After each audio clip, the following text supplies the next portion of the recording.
Salut tout le monde, j'espère que vous allez bien, bienvenue dans cette nouvelle vidéo qui sera découpée en deux parties comme d'habitude. Première partie consacrée au débrief de l'épreuve de Saint-Vincent-des-Landes, deuxième partie qu'on consacrera plutôt à la preview de la prochaine épreuve qui se déroulera donc du côté de Mazan.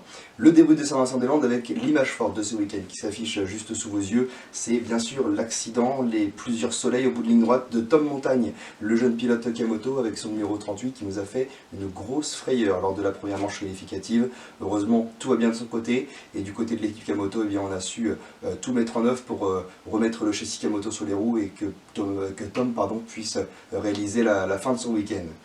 La piste, du côté de la piste, eh bien, les images là aussi sont vraiment frappantes avec un vrai billard qui nous a été présenté par toute l'équipe de l'autocross de Saint-Vincent. Jean-Marc Bernard et tous ses bénévoles peuvent être vraiment heureux. Là, les images qui se déroulent sous vos yeux sont les images le dimanche soir.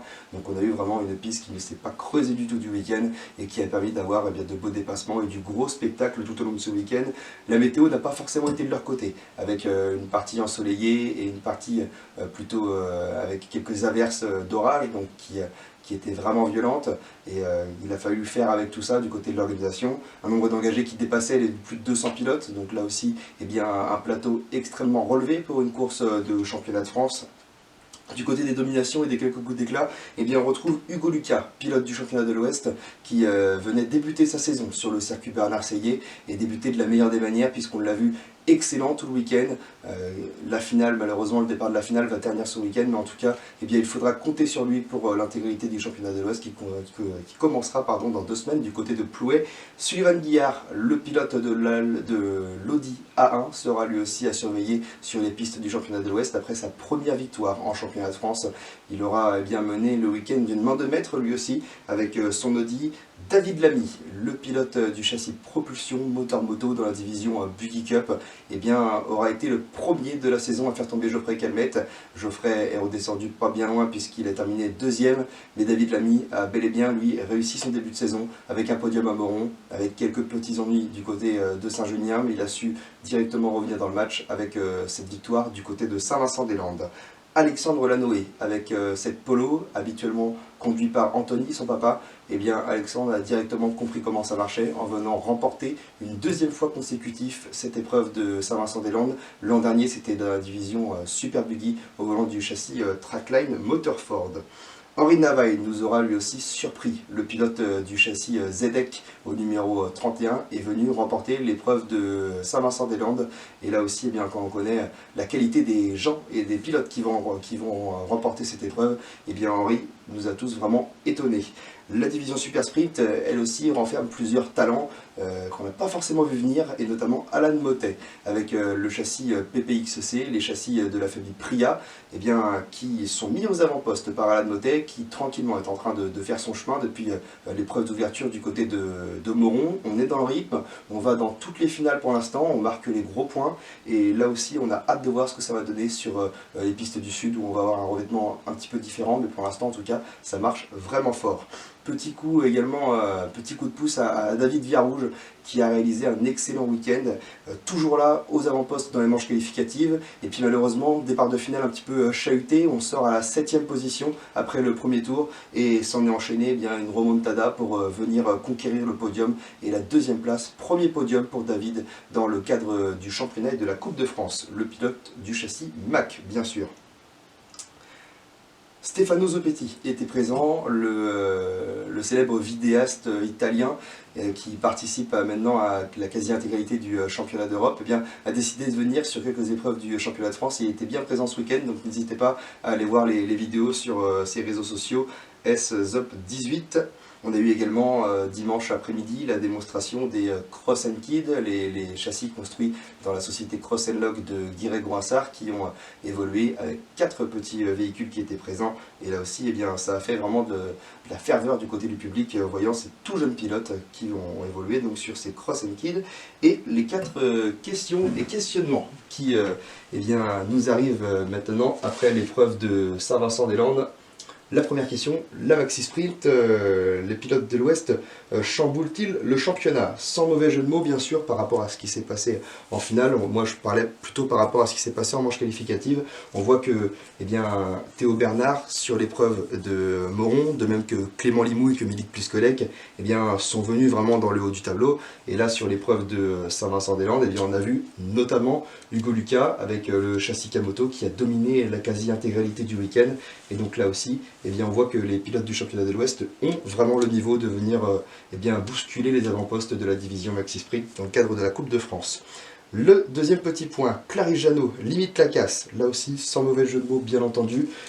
Clarisse Jeannot, la pilote Willows, malchanceuse depuis l'épreuve de Saint-Genien, beaucoup de casse moteur, et malgré tout, on arrive à venir prendre la 4e position de la finale et assurer les gros points sur ce week-end vincentais.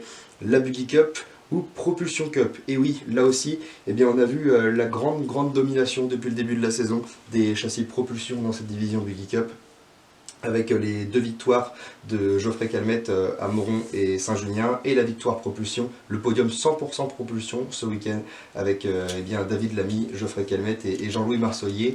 Et la 4e et dernière question, Nathan Grassi.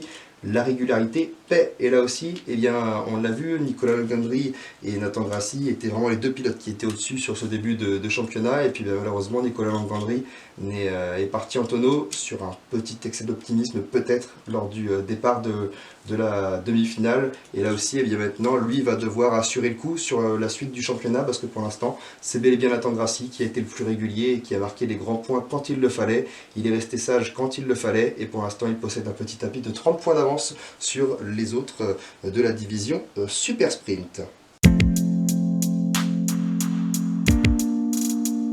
Les podiums ensuite de ce week-end vincentais avec la division Maxi Sprint remportée par Quentin Hamlet devant Thibaut Martinet et Louis Lejeune qui signe le premier podium de cette saison. Sullivan Guillard remporte la division Tourisme Cup devant Denis Brault avec la Citroën C2, et Claes sur la Smart Roadster prend la 3e position, lui aussi premier podium de la saison après la grande malchance. La division Spring Girl, Chloé Leroy remporte cette épreuve devant Marianne Partenay et Lilou Durel qui est souvent présentée également sur les podiums, la pilote Speedcar. La Buggy Cup remportée donc, on le disait, par David Lamy, Geoffrey Calmette 2e et Jean-Louis Marsollier à la 3e position pour ce podium 100% propulsion. La division Junior Sprint remportée par Rémi Guénaud, le pilote G-Speed devant Angel Fernandez, le pilote Ross Cross, et Enzo Briand sur le châssis GRX. La meilleure féminine, Carla Martin, avec le châssis G-Speed. La division Maxi Tourisme remportée par Alexandre Lanoué à domicile devant Julien Esnard, le pilote du Ventoux Autocross, et Yvan Vosnia prend la 3e position. La division Buggy 1600 remportée par le pilote girondin Henri Navaille devant Maxime Brosseau, le pilote breton, et Florian Guillini, le pilote de Montbron-les-Bains, est à la 3e position. La division Super Sprint, Johan Gilloin, on sera chez lui le week-end prochain du côté de Mazan, le pilote du sud, Johan Gilloin sur le châssis Willows, on retrouve Jason Renard sur le châssis Speedcar, le pilote d'Heidi à la 2e position, et Loïc Molny, le pilote normand, à la 3e place. La division Super Buggy ensuite, avec Teddy Baudet qui remporte cette épreuve sur le châssis BG16, David Villarouge à la 2e position avec le châssis Mac, et Dany Lévesque prend la 3e place sur le châssis Fast and Speed.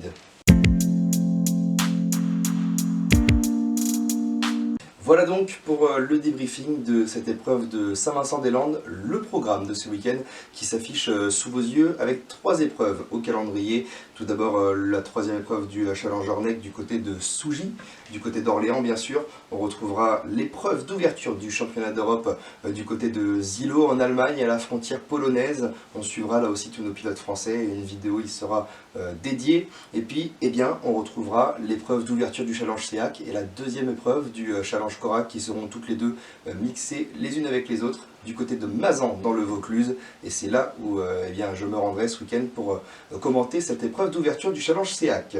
Le programme avec 45 Maxi Sprint, 15 Tourisme Cup, 26 Sprint Girl, 30 Buggy Cup, 30 Junior Sprint, 3 Maxi Tourisme, 22 Buggy 1600, 60 super sprint, 25 super buggy, un total de 165 sprint cars, 91 véhicules d'autocross, soit 256 pilotes qui sont engagés.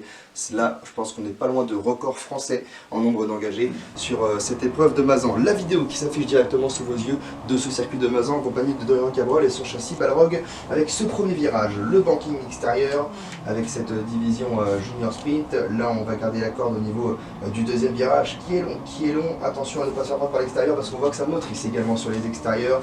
Le troisième virage sur la gauche, attention à bien le négocier juste avant le petit saut du circuit de Mazan. Freinage ici assez tôt et il faut garder la corde également dans ce virage, accélérer vraiment au dernier moment quand on est axé par rapport à ce droite-gauche. Garder ici la corde également dans la redescente avant de retrouver ici le talus. Attention ici à ce gauche, ne pas sortir trop large. On voit également souvent des petits incidents à cet endroit-là. La grande accélération avant cette épingle du circuit de Mazan où là aussi eh bien, on voit du gros spectacle tous les ans. La réaccélération devant la tour de contrôle. Voilà donc pour ce tour du circuit de Mazan en compagnie de Dorian Cabrol et de son châssis Balrog. Les records de pole position de la saison dernière avec en autocross, eh bien c'est Lucas Mettet sur le châssis Peters qui eh bien, dans la division Buggy 1600 inscrivait un 47 403 et en sprint car eh bien, la pole position est revenue à Julien Ravier en 47 050. Voilà donc pour la présentation de ce circuit de Mazan. Comme d'habitude, eh bien, on va pouvoir prendre quelques pilotes par division. La division Maxi Sprint, eh bien, Julien Josso sera bien présent au volant du tout nouveau châssis Squalcar. Il a fait confiance à David Drouin durant l'intersaison. On retrouvera Quentin Banet, le vainqueur de l'épreuve de Loupiac dans le cadre du Challenge Corac, qui sera bien présent pour défendre lui aussi la tête du championnat. Et Ludovic Jarige sera bien là, le pilote auvergnat au volant de sa nouvelle monture, le châssis Kamoto, ancien Robin Lucas. La division Tourisme Cup, Damien Da Silva sera bien présent, le président du Challenge CEAC d'Adas au volant d'une Toyota MRS. Toyota MRS, véhicule qu'on connaît très bien sur les trophées Follette mais qu'on n'a encore jamais vu dans le cadre des Challenge FFSA. On retrouvera donc Alan Dujarier au volant de sa Honda Civic qui sera bien présent également, le pilote de Nîmes. Et puis on retrouvera David Grelier avec cette 206, le pilote du Challenge Corac qui s'était malheureusement arrêté dans la finale du côté de Loupiac. La division Spring Girl, eh bien, on retrouvera Chloé Pelizari, la pilote du châssis Stinger qui a été vice-championne de junior, qui a participé la saison dernière à la division Maxi Sprint, qui a pris de l'expérience, qui a essayé la division Spring Girl. Elle a remporté sa première épreuve et elle sera bien là dans cette division Spring Girl. On retrouvera Charlotte Bernard également, la pilote des Hautes-Alpes, avec le châssis Squalcar qui montait en puissance tout au long de la saison dernière. Emma Duputz, la pilote d'Heidi, qui roulait en super sprint du côté de Loupiac. On retrouve les filles sur cette épreuve de Mazan. Et puis on retrouvera Léa Postéal, invitée de marque, puisqu'elle est habituée des podiums du championnat de France, bien sûr, la pilote d'Heidi au volant du châssis Speedcar Wonder. La division Buggy Cup, on retrouvera Dimitri Vergely, qui sera bien présent, lui qui participe à l'intégralité de la Coupe de France. On retrouvera Clément Gisclard, le vainqueur de l'épreuve de Loupiac, sera bien là également pour représenter le Challenge Corac. Et on retrouvera Dorian Martin, lui qui était un potentiel leader au titre la saison passée. Après une casse moteur du côté d'Issoire, il n'a pas pu continuer la saison et on espère le retrouver en grande forme, Dorian, avec les châssis de la conception familiale.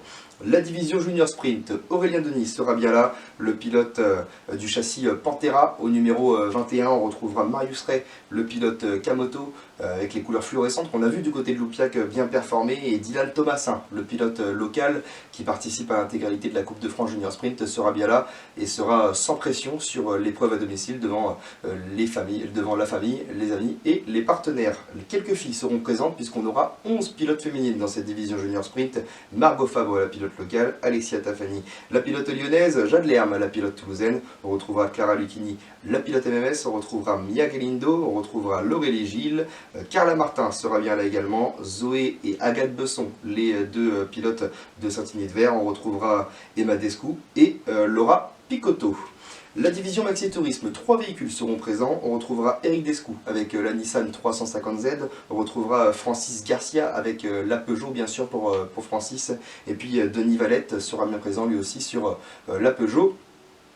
La division Buggy 1600, ensuite on retrouvera Mickaël Planche qui va sortir le tout nouveau châssis Kamoto RC4, les châssis construits dans l'atelier de Thomas Anacleto bien sûr. On retrouvera Serge Gilloin, le pilote organisateur de l'épreuve d'Orel, sera bien présent sur le châssis S4 avec ce moteur Rotax. On retrouvera Joshua Pellegrin qui va continuer l'apprentissage lui aussi de la division Buggy 1600 avec ce châssis Fast and Speed.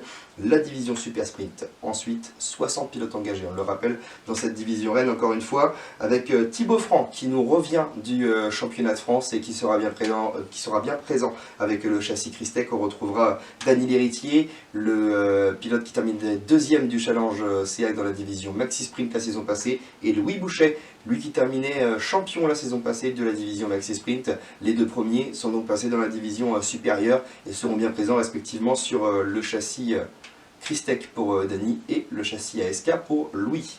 Franck Quintane sera bien là, le pilote de Perpignan sur le châssis Ross Cross. On retrouvera Brieux Hamon, le pilote qui nous vient de la Bretagne, lui aussi, pilote habitué du championnat de l'Ouest, sera bien présent sur le châssis Ross Cross. Antonin Joly avec le châssis Willows XC sera bien là également, le pilote d'Orel qui fera son retour dans la division Rennes, et Benoît Blanc sur le châssis Speedcar Wonder. On retrouvera la division Super Buggy ensuite avec Cédric Kintz qui sera bien là, le vainqueur du Challenge SEAC la saison dernière au volant du châssis Fast and Speed moteur Honda. On retrouvera Aurélien Chapelle avec ce moteur turbo compressé dans le châssis d'Aurélien. Et puis Henri Van Aslar qui sera bien là avec le châssis Alpha Racing, bien sûr dans cette division Super Buggy. Voilà mesdames et messieurs pour la présentation de cette épreuve de Mazan. Rendez-vous donc dès vendredi soir dans le paddock avec ce magnifique circuit et cette magnifique vue sur le Ventoux. En tout cas, d'ici là, portez-vous bien, rendez-vous vendredi. Salut tout le monde!